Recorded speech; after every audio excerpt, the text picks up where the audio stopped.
Deputy CM ने dustbin bag पकड़ा, CM योगी ने उसमें कचरा डाला। महाकुंभ के बाद नए मिशन पर योगी। एयरफोर्स का सुखोई 30 क्यों पहुंचा प्रयागराज, क्या कुछ बड़ा होने वाला है? डीजीपी ने बताई बहुत बड़ी बात।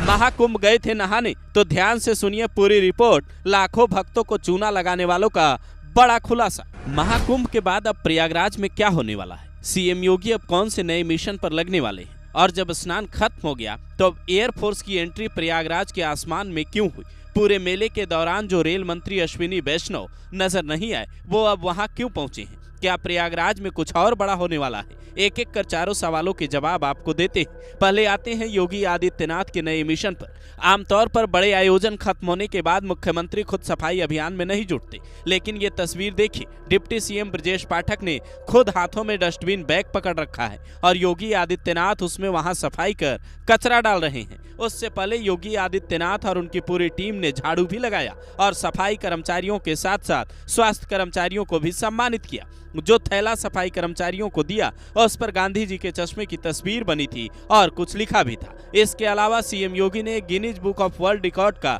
सर्टिफिकेट पकड़े एक तस्वीर भी क्लिक करवाई। इस दौरान उनके साथ deputy CM Brajesh Pathak, deputy CM Keshav Prasad Maurya और कई कैबिनेट मंत्री मौजूद रहे। आप शायद ये जानकर दंग रह जाएं कि इस महाकुंभ 8 महारिकॉर्ड बने हैं, जिनके बारे में पहले सुनिए, फिर बताते हैं महाकुंभ खत्म होने के बाद एयरफोर्स का सुखोई 30 प्रयागराज क्यों पहुंचा।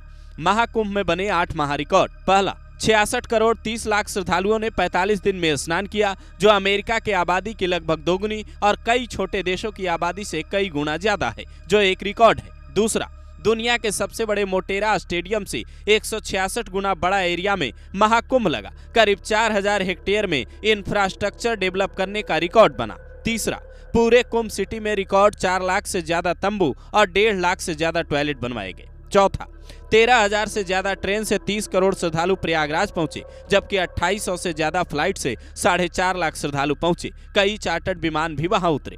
पांचवा, पूरे मेला क्षेत्र में करीब 43 हॉस्पिटल बनाए गए, जहां 6 लाख से ज्यादा लोगों का इलाज हुआ। भगदड़ के बाद भी तुरंत हालात को काबू किया गया, लोगों को अस्पताल पहुंचाया गया।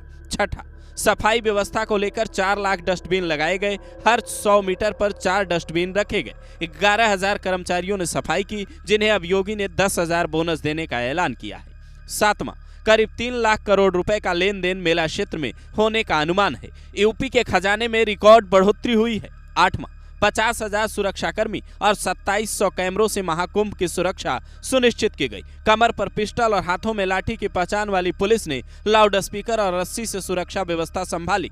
तभी तो डीजीपी प्रशांत कुमार कहते हैं, बिना हथियार उठाए हमारे जवानों ने सकुशल महाकुंभ को संपन्न करवाया। यहाँ तक की चर्चा ये भी है कि योगी सरकार के इस मैनेजमेंट पर दुनिया के बड़े बड़े रिसर्चर शोध भी कर सकते हैं।